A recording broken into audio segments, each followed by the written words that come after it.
ماہ رمضان المبارک میں روزانہ دن اور رات کو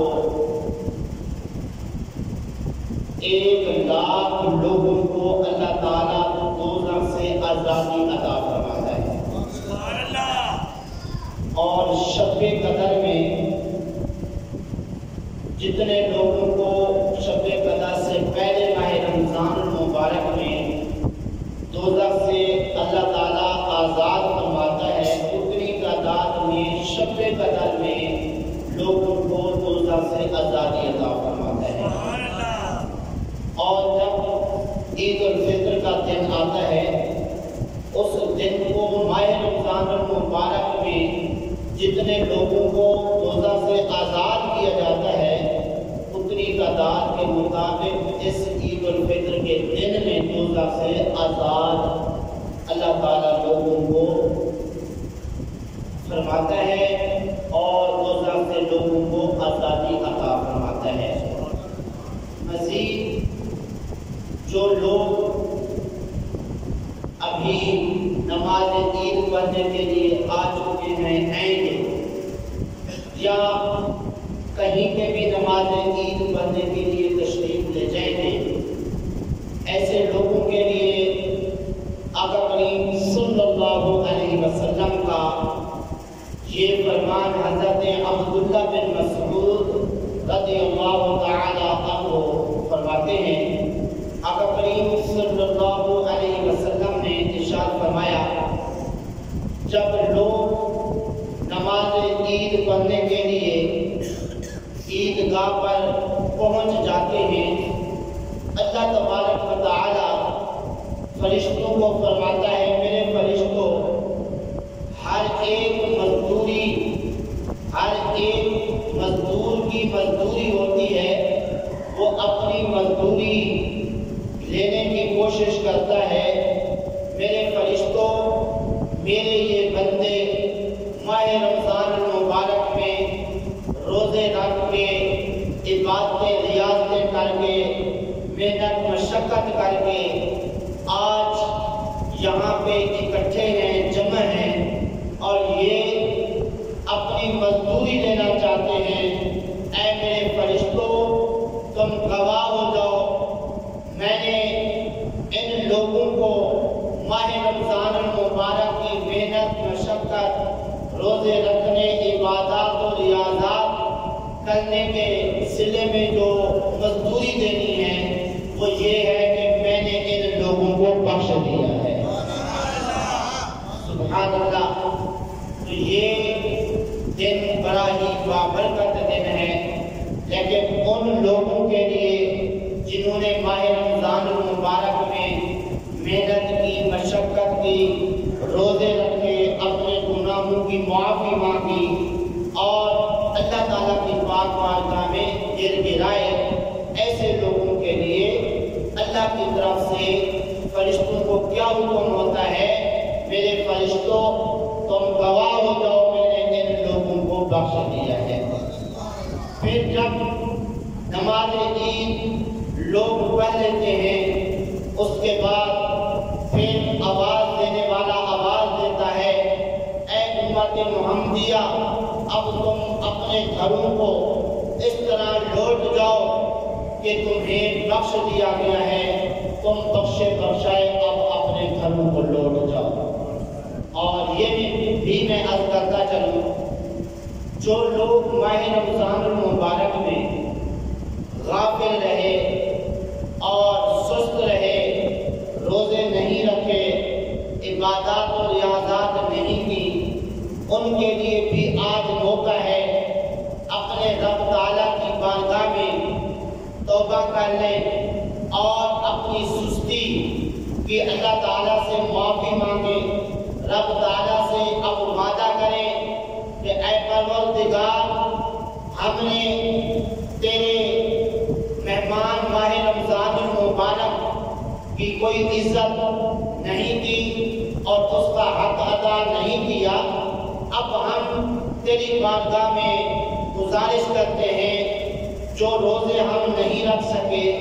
اب وہ روزے رکھیں گے، اور جو ہم سے تو ہم کو معافی عطا فرما دے۔ تو اس طرح اگر آج توبہ کر کے رب تعالیٰ سے معافی مانگ کے اس مسجد سے یا جو لوگ عیدگاہ میں کہیں پہ بھی نماز پڑھنے کے لیے پہنچ چکے ہیں یا جائیں گے، تو اس طرح ان کو اپنے رب تعالیٰ سے معافی مانگ کے اور اپنے رب تعالیٰ سے یہ وعدہ کر کے کہ آئندہ روزے بھی رکھیں گے، جو ہم سے کوتاہی ہو گئی ہم اب اس کا ازالہ بھی کریں گے۔ انشاءاللہ ایسے لوگوں کی بھی بخشش ہو سکتی ہے، کیونکہ آقا کریم صلی اللہ علیہ وسلم نے ارشاد فرمایا کہ جو ذکر کی محفل میں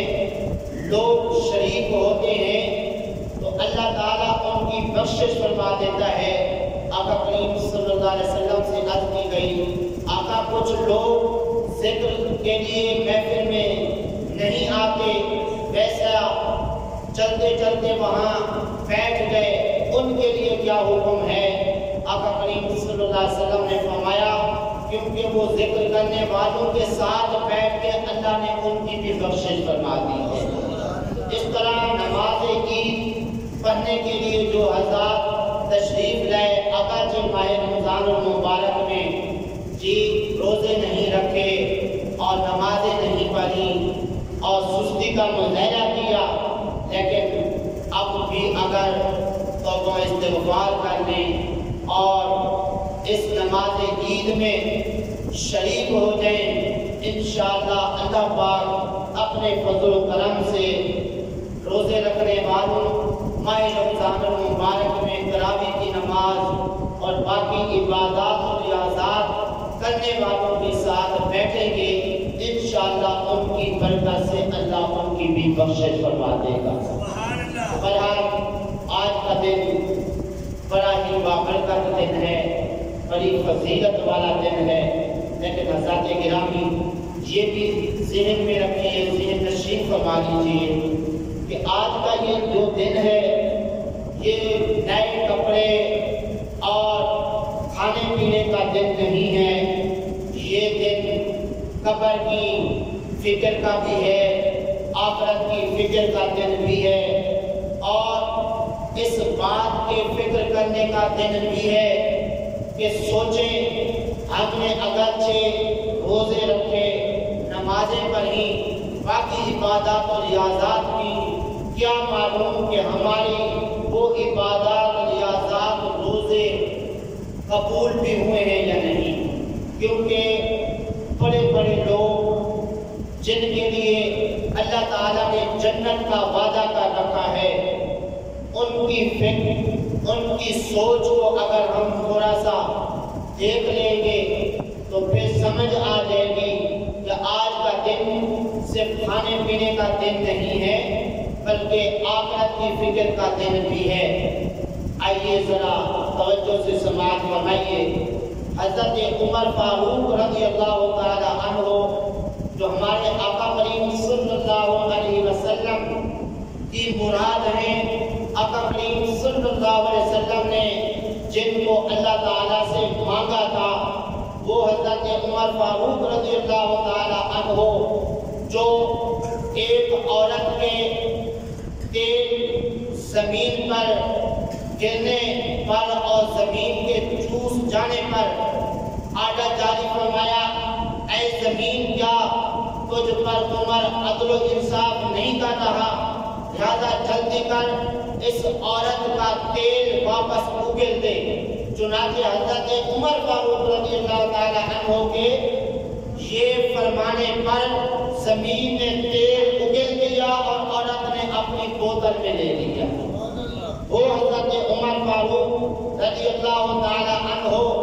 جو ایک دریا کو پیغام بھیجتے ہیں، وہ دریا جو ایک کماری لڑکی کو لے کر بہنا شروع ہوتا، حضرت عمر رضی اللہ تعالی عنہ کو یہ کہا گیا کہ یہ دریا جو ہے جب تک اس کے اندر کماری لڑکی کو نہ پھینکا جائے اس وقت تک یہ دریا بہتا نہیں ہے۔ اس دریا کو خط لکھا کہ اے دریا تو اللہ کے حکم سے جاری ہوتا ہے، لہذا اب بھی اللہ تعالیٰ کے حکم سے جاری ہو جا۔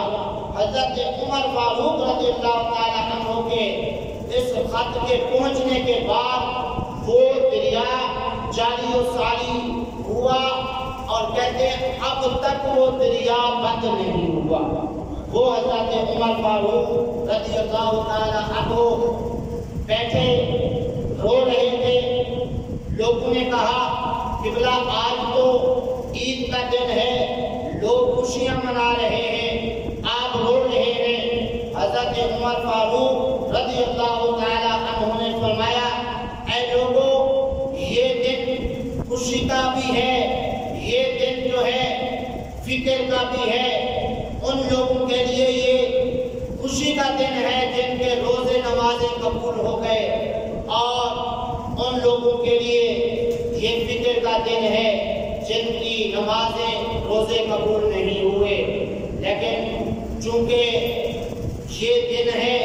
اس میں مجھے کیا معلوم کہ میرے روزے اور عبادتیں ریاضتیں قبول ہوئی ہیں یا نہیں، تو اس لیے میں کس طرح خوش ہو سکتا ہوں۔ حضرات گرامی ذرا غور فرمائیے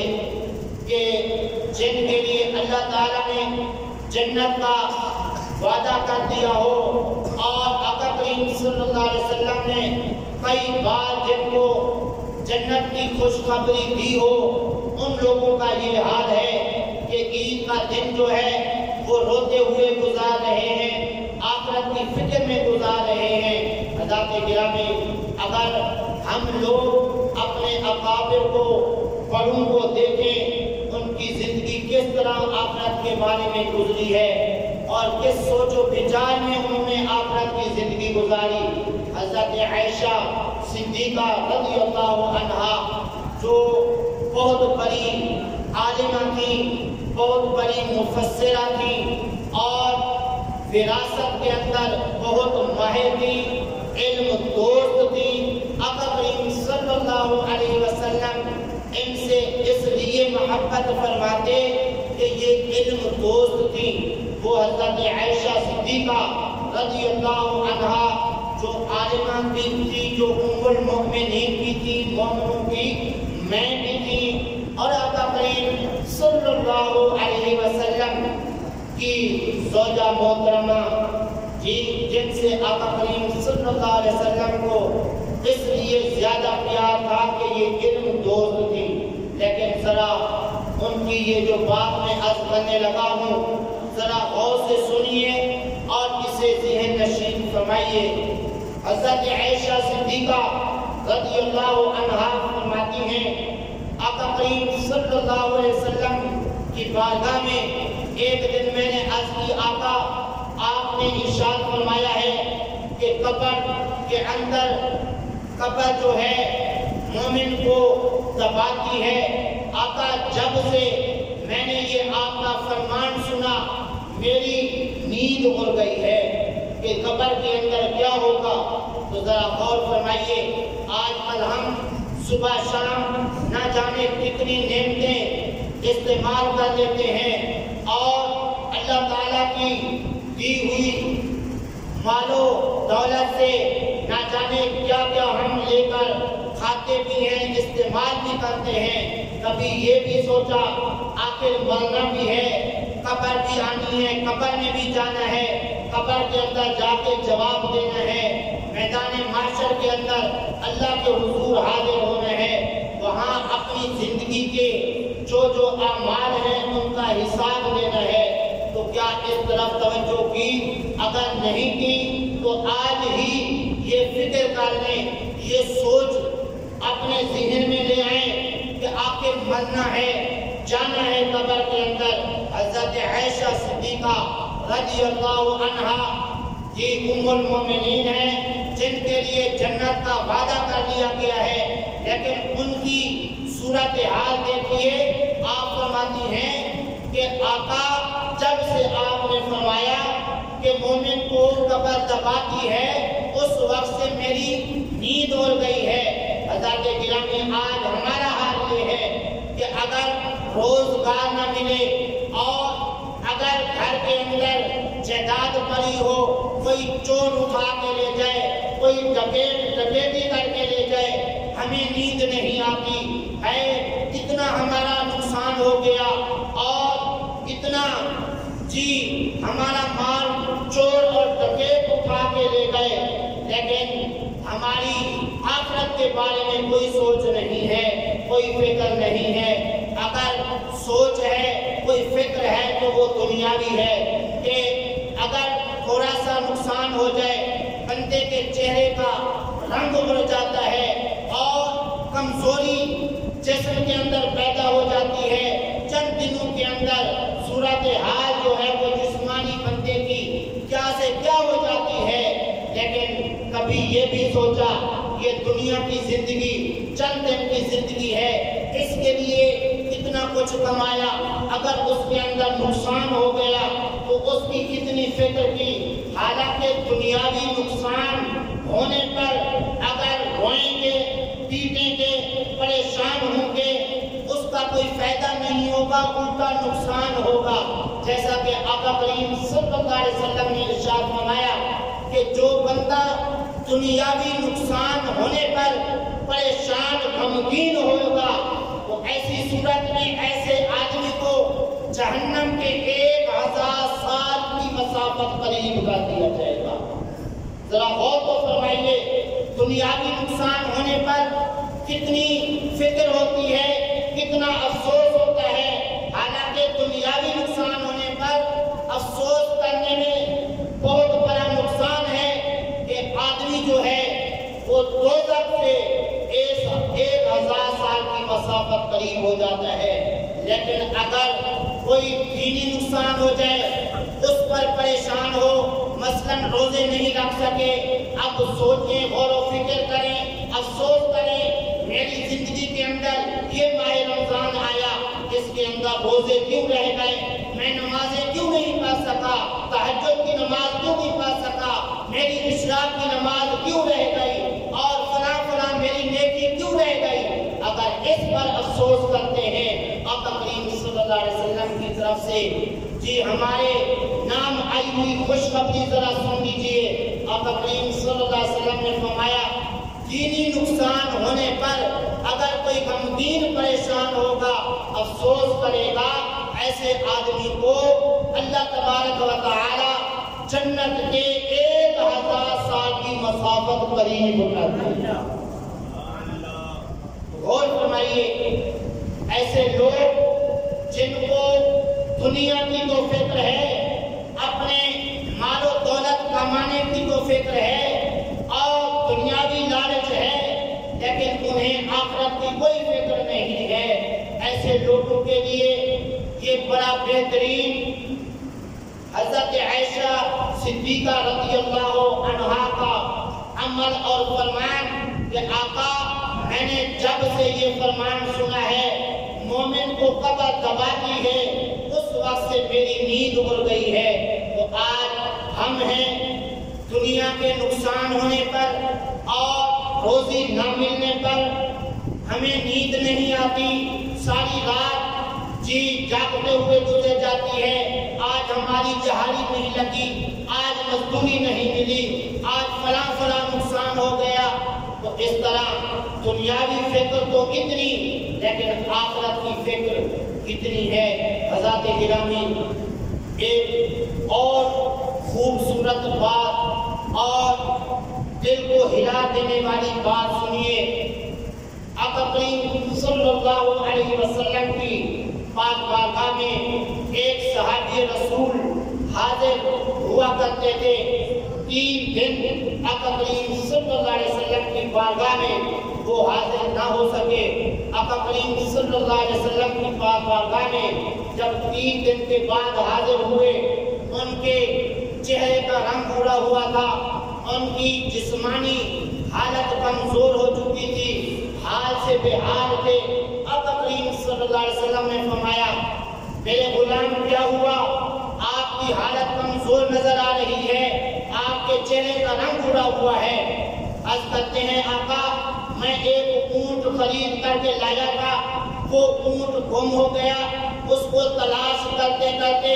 3 دن ہو گئے، بس اس کی تلاش میں میں رہا اس کی فکر میں اور اس کی سوچ میں، آقا میں تلاش کرتا رہا اس اونٹ کو، کیونکہ پیسے دے کر میں نے اس کو خریدا تھا اور اس طرح اپنے فائدے کے لیے اس کو لایا تھا، لیکن آقا وہ گم ہو گیا۔ اس کو تلاش کرتے کرتے 3 دن ہو گئے، اس لیے میں آپ کی بارگاہ میں بھی حاضر نہیں ہو سکا۔ اس پریشانی کی وجہ سے آقا میری یہ حالت ہو گئی۔ تو آئیے ذرا توجہ سے سماعت فرمائیے، آقا کریم صلی اللہ علیہ وسلم نے آگے اس صحابی رسول کو کیا ارشاد فرمایا؟ فرمایا اے میرے غلام، تیرا اونٹ گم ہو گیا، اور وہ اونٹ ملنے کے چانس بھی تھے، اور وہ اونٹ جو ہے وہ آپ کو مل بھی جاتا، لیکن آپ کو 3 دن ہو گئے اس پریشانی میں، اس سوچ و بچار میں آپ کی یہ حالت ہو گئی، جسمانی کمزوری، چہرے کا رنگ اڑا ہوا۔ لیکن اے میرے غلام ذرا سوچو تو صحیح، قیامت کا دن جو 50,000 سال کے برابر ہوگا، اس دن اگر کوئی عمل نہ ہوا تو بتائیے اس وقت تمہارا کیا حال ہوگا؟ 50,000 سال کے برابر ایک دن، اس میں اگر کوئی عمل نہ ہوا، کوئی نیک عمل اس دنیا سے لے کے نہ گئے، تو ذرا بتائیے اس وقت ہمارا کیا حال ہوگا؟ اس لیے حضرات گرامی، ہمیں اس طرح بھی غور کرنا چاہیے۔ میدان معاشر کی گرمی جو ہے بہت بڑی سخت ہوگی۔ دیکھیے ابھی پنکھے بند ہو جائیں اور یہاں پہ لوگوں کا جم غفیر ہو، گرمی کی وجہ سے کتنا پسینہ آنا شروع ہو جائے گا اور کتنی جو ہے وہ تکلیف ہوگی۔ لیکن میدان محشر جس کے اندر جب سے دنیا بنی ہے اور جب تک یہ دنیا رہے گی، جتنی مخلوق آ گئی اور آئے گی، ساری کی ساری مخلوق وہاں پہ جمع ہوگی، تو ان لوگوں کے جمع ہونے پر وہاں پہ کتنی گرمی ہوگی۔ اور میدان محشر کے اندر جو صورتحال بتائی گئی ہے، وہاں پہ اتنی سخت گرمی ہوگی، لوگ پسینہ پسینہ ہوں گے، اور کچھ ایسے لوگ ہوں گے جو کان کی لو تک جو ہے وہ پسینے میں غرق ہوں گے، لیکن وہ جو پسینہ آئے گا اس کی صورتحال دنیا کے پسینے سے بالکل جو ہے وہ الگ تھلگ ہے۔ اگر دنیا میں پسینہ آ جائے، ہوا چل پڑے، یا جو ہے پنکھا چلائیں یا ویسے پنکھا جھلیں، تو اس طرح وہ پسینہ ٹھنڈا ہو کے بندے کو اس سے سکون ملتا ہے۔ لیکن میدان محشر کی جو گرمی سے پسینہ آئے گا، اگر ہوا چلے گی، اس ہوا کے چلنے پر وہ پسینہ بندے کا چمڑا جو ہے وہ ادھیر میں رکھ دے گا۔ تو حضرات گرامی ذرا غور تو فرمائیے، میدان محشر کی کتنی بڑی سخت گرمی ہوگی اور اس پسینے کے آنے پر کتنی بڑی تکلیف ہوگی۔ آئیے ذرا اس میدان محشر کی گرمی سے بچنے کا ایک طریقہ بھی میں عرض کر دوں۔ وہ ماشاءاللہ آج کے دن میں ہر بندہ اپنائے گا۔ آپ جانتے ہیں کوئی بھی خوشی کا دن ہو، لوگ مٹھائیوں کے ڈبے اپنے دوست و احباب، اپنے عزیز رشتہ داروں کے پاس لے جاتے ہیں۔ آج بھی عید کا دن ہے، لوگ لے جائیں گے مٹھائیاں، نہ جانے کہ کیا کیا تحفے تحائف اپنے عزیز رشتہ داروں کے لیے، دوستوں کے لیے لے جائیں گے، اور وہ اس لیے کہ دوست و احباب خوش ہو جائیں اور اس طرح محبت پیدا ہو جائے، کیونکہ آقا کریم صلی اللہ علیہ وسلم نے فرمایا تحفے دیا کرو، محبت پیدا ہوگی، تم ایک دوسرے سے محبت کرنے لگ جاؤ گے۔ لیکن ساتھ ساتھ ایک بہت بڑی خوشخبری بھی اور میدان محشر کی گرمی سے بچنے کا ذریعہ بھی یہ بھی ذہن میں رکھنا چاہیے۔ حضرت انس رضی اللہ تعالیٰ عنہ فرماتے ہیں، آقا کریم صلی اللہ علیہ وسلم نے فرمایا جو کسی کو میٹھی چیز کھلائے گا اللہ تعالیٰ اسے قیامت کے دن میدان محشر کی گرمی سے محفوظ ہوگا۔ ماشاءاللہ یہ مٹھائیاں ہم لوگ لوگوں میں تقسیم کرتے ہیں، لوگوں کو تحفے تحائف کے طور پر دیتے ہیں، تو ساتھ یہ نیت کر لینی چاہیے میں اپنے دوست کو، اپنی بہن کو، اپنے بھائی کو یہ جو مٹھائی ہے دوں گا اور یہ تحفہ ہوگا، ہمارے اندر محبت بھی پیدا ہوگی، ساتھ ساتھ یہ بھی نیت کر لیں اس کی برکت سے اللہ میدان محشر کی گرمی سے بھی محفوظ رکھے گا۔ تو بہرحال آقا کریم صلی اللہ علیہ وسلم نے فرمایا نیت المؤمن خیر من عملہ، مومن کی نیت جو ہے وہ اس کے عمل سے بہتر ہے، جتنی زیادہ سے زیادہ نیتیں کریں گے اتنا زیادہ سے زیادہ جو ہے فائدہ ہوگا، ثواب حاصل ہوگا۔ تو بہرحال میں عرض کر رہا تھا آج کا دن جو ہے وہ بڑا ہی بابرکت دن ہے۔ اس دن میں ہم سارے لوگ جو ہے توبہ استغفار کر کے اٹھیں، جو زندگی کے اندر کمیاں کوتاہیاں ہوئیں ان سے توبہ کر کے اللہ تعالیٰ سے معافی مانگ کے آج اس مجلس سے ہم واپس جائیں اور اپنے رب سے وعدہ کر کے جائیں مولا زندگی کے اندر جو روزے رہ گئے اور نمازیں رہ گئیں ہم بقیہ زندگی میں ان کو ادا کریں گے، اور جو کمیاں کوتاہیاں ہوئیں ہم اس کا ازالہ کریں گے۔ تو بہرحال یہ بھی میں عرض کرتا چلوں، اللہ تعالیٰ نے ارشاد فرمایا قد افلح من تزکیٰ، تحقیق دارین کی کامیابی مل گئی ان لوگوں کو جنہوں نے اپنے آپ کو صاف ستھرا کر دیا۔ کس طرح صاف ستھرا کیا؟ فسق و فجور سے بچ کر،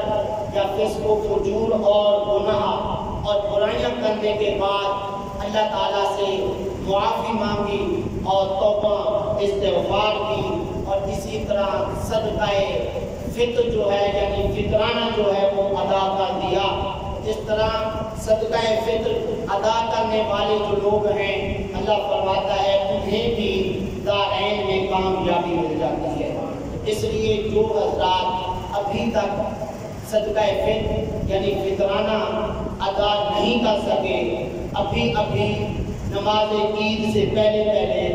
یہ فطرانہ نکال لیں، اپنی ایک جیب سے نکال کر دوسری جیب میں، یا یہاں پہ جو مستحق حضرات موجود ہیں ان کو اپنا فطرانہ ادا کر دیں، کیونکہ نماز عید سے پہلے اگر فطرانہ ادا نہیں کریں گے معاف تو نہیں ہوگا، بعد میں بھی ادا کرنا ضروری اور واجب ہے، ادا کریں گے لیکن ثواب وہ نہیں ملے گا جو کہ نماز عید سے پہلے صدقہ فطر ادا کرنے کا ملتا ہے۔ آئیے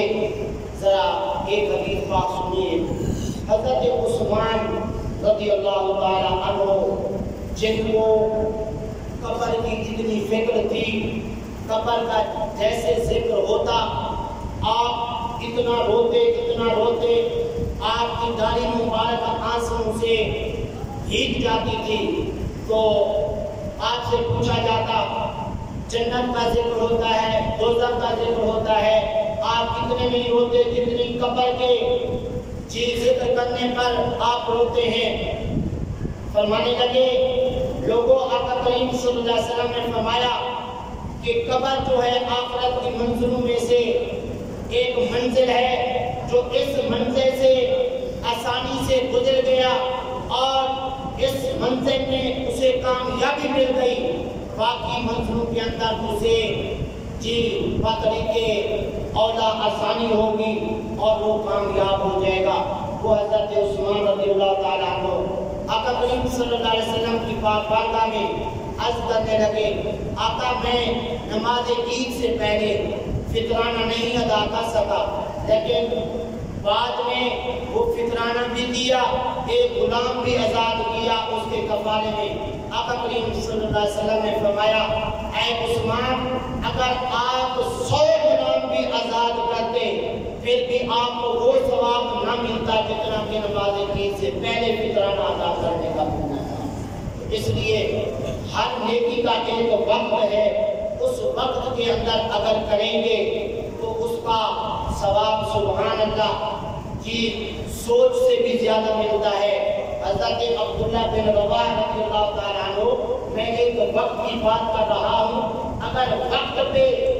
کسی نیکی کو کیا جائے اس کا کتنا بڑا ثواب ملتا ہے۔ حضرت عبداللہ بن رواحہ رضی اللہ تعالیٰ عنہ کو آقا کریم صلی اللہ علیہ وسلم نے فرمایا،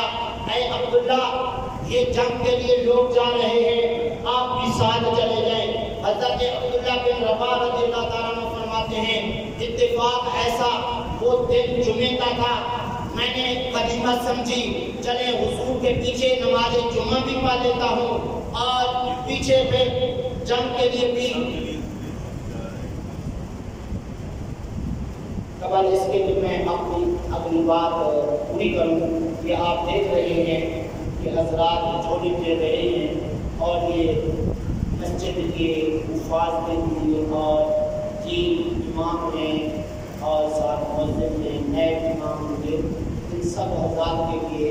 یہ جھولی دے رہی ہے، آپ دل کھول کے ان کے ساتھ تعاون ہو رہے ہیں۔ تو آپ کو اندازہ نہیں ہے کہ امام کی اور خطیب کی، مؤذن کی کیا حیثیت ہے اور کتنے ہمارے یہ بڑے محسن ہیں، اور ان کا ہم لوگ شکریہ نہیں ادا کر سکتے۔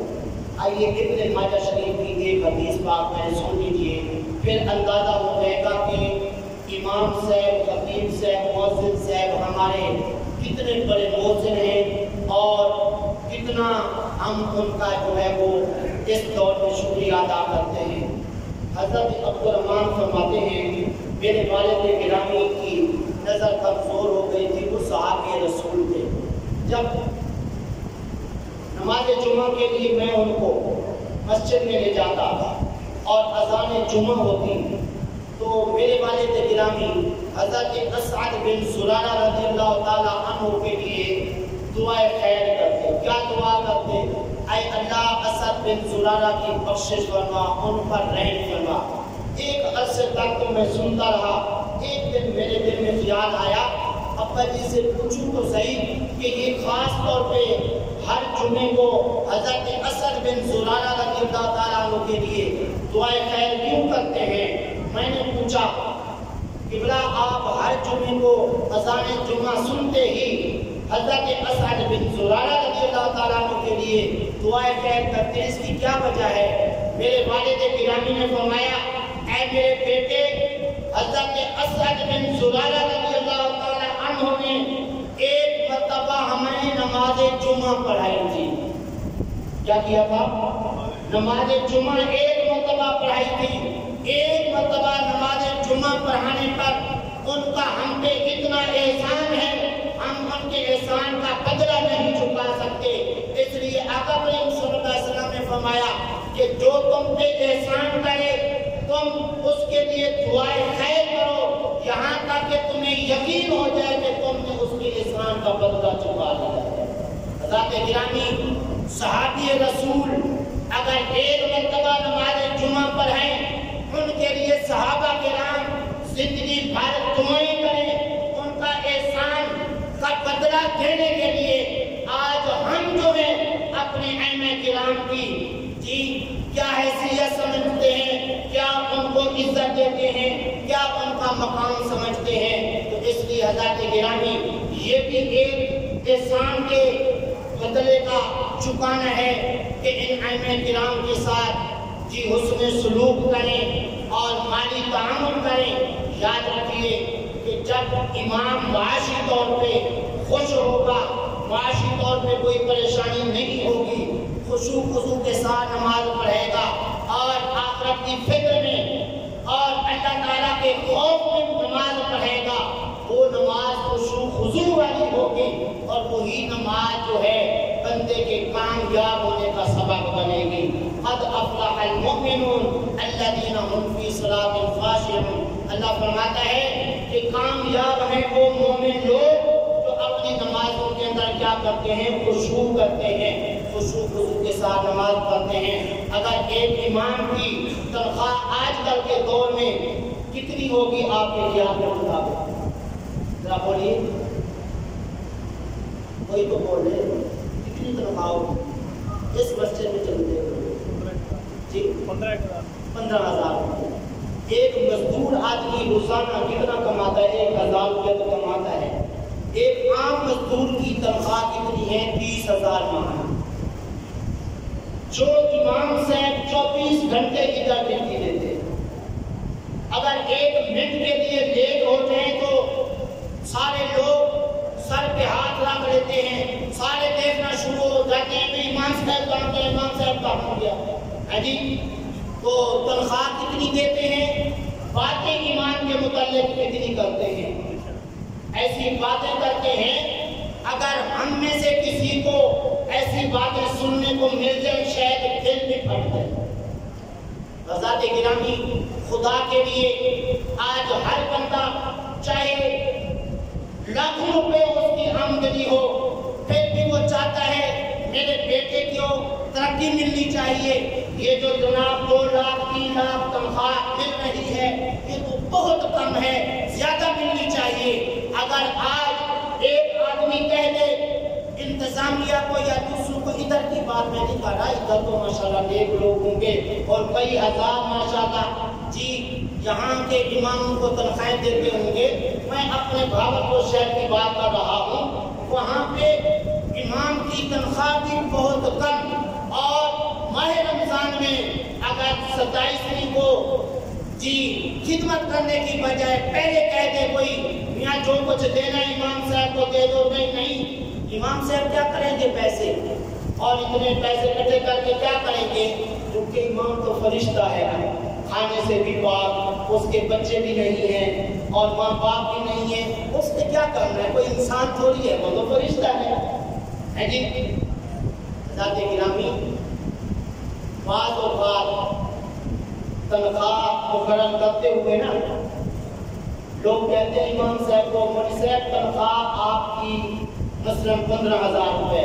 میں جناب یہ تو تھوڑی ہے، ادھر جناب نکاح بھی لگتے ہیں، ختم درود بھی ہوتے ہیں، تو اس طرح آپ کو پریشان ہونے کی ضرورت نہیں ہے، آپ کسی پہ اتفاق کریں، آپ رہیں تو صحیح، دیکھیں آپ کو کتنے فوائد نصیب ہوتے ہیں۔ میں ان حضرات سے پوچھنا چاہتا ہوں، اگر مولوی صاحب نے اپنے بچوں کو سکول داخل کروانا ہو، کالج یونیورسٹی داخل کرانا ہو، وہاں بھی اگر فیس دینی ہو تو ان کو کیا کہیں گے؟ جب ختم درود آئے گا پھر آپ کو فیس دیں گے، کیا کہیں گے؟ اور یہ ہماری عزت ہوگی یا بےعزتی ہوگی کہ اگر باہر کا کوئی بندہ آ کے پوچھے آپ کے امام صاحب کی کتنی تنخواہ ہے، اگر کہا جائے 10,000 روپیہ ہے تو وہ کیا اچھا 1000 لے کے جائے گا اور تعریفیں کرے گا جی کہ آپ اچھے لوگ ہیں کہ آپ اپنے امام کی اتنی خدمت کرتے ہیں۔ بہرحال حضرات گرامی، جس طرح ہم لوگوں کی ضروریات ہیں اسی طرح ان ائمہ کرام کی بھی ضروریات ہیں۔ امام ایسا خوش ہونا چاہیے کہ اس کو کسی قسم کی پریشانی نہیں ہو، بلکہ میں افسوس سے یہ کہوں گا